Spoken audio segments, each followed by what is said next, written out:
په شش و پنج کې مې ایمان په یوه خپه ولاړو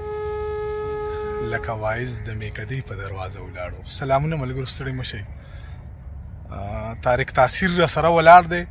شعر یې واورئ خو د زړه په غوږونو باندې ښه مطلب به سم ورکوشئ و تعالی هغې به مو په ذهن باندې سورېږي دغه شعر. تاثیر صاحب ارشاد. مننه درمان صاحب. غزل شعر دی ارشاد. زری زری یې کړمه ما لکه چې غر راخ او سم تر ماښامه مې د ژمي مازدیګر راخ کو مرۍ مې وچه شوله څوک مې هم را پانه سول مرۍ مې وچه شوله څوک مې هم را پانه سول بیا زه اوده شوم غم مې څادر راخ کو او هغه کې خپله معنه نه وه نو ما څه کړی وې هغه کې خپله معنه نه وه نو ما څه کړی وې ما ډېر کوشش وکړلو ما په هر هنر راخ کو بېګا مې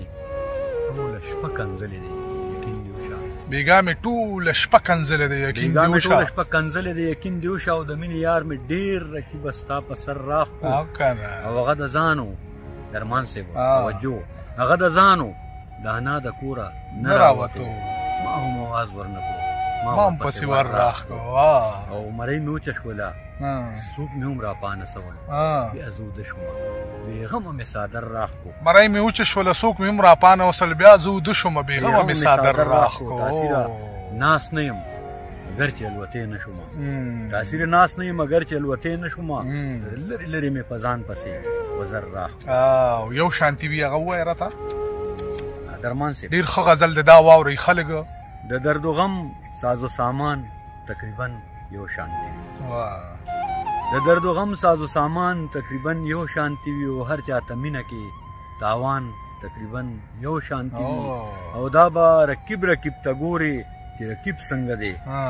باقي د هر سړي جانان تقریبا یو شانتي وي او بس چېرته قهر وروي چېرته پونه د مینې یعنې د هر کلي اسمان تقریبا یو شانتي خو شعر دی دا بیا ووایه یار بس چېرته قهر وروي چېرته پونه د مینې ګنې د هر کلي اسمان تقریبا یو شانتي وي او ملا د وخت سره ځي خانم وارې ته ګوري ملا د وخت سره ځي خانم وارې ته ګوري یعنې په دواړو کې ایمان تقریبا یو شانتي وي. دا بل غزل ووایه راته اخري غزل دی لکانو ځایمه چېرته او دا پرېږدمه او دا بل غزل دا پوره که که نه دا چې جذبه د محبت شیریني زیاتوي دا چې جذبه د محبت شیریني زیاتوي شیخ آهنګ خو د اذان تقریبا یو شانتي وي په مونږ چپې د لیونتوب راځي نو کمې به وي تنۍ خو نورې په ګریوان تقریبا یو شانتي وي او تاثیره څخه غربت وهلې حادثو ځپلې مزدور هندو مسلمان تقریبا یو شانتي. دا شعر بیا ووایه دا شعر بیا تاثیره څخه غربت وهلې حادثو ځپلې مزدور هندو مسلمان تقریبا یو شانتي وي. دا بل غزل څنګه وه بل راواړه دا ته وایم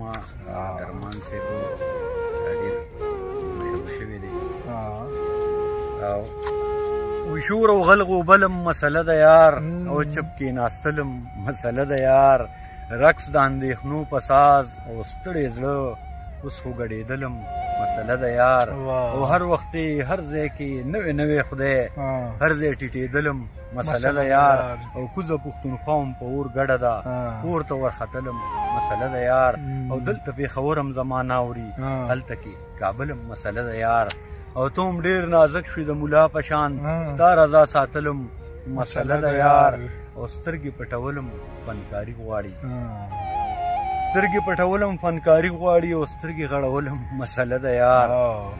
او ته مې تور پاتال ته د ذلت بیایي درمان صاحب ته مې تور پاتال ته د ذلت بیایي دومره غورځېدلم مسله ده یار او دا یو شعر دی پکې ویناستا د بارودو په دوکان او بیا سپي کینچي کولم مسله ده یار او کار نه هم د خان بیګار جوړ شوی دی او خوشې کېناستلم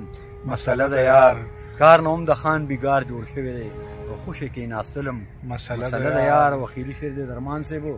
وایي کفر دی ویلی دی تاثیره بیا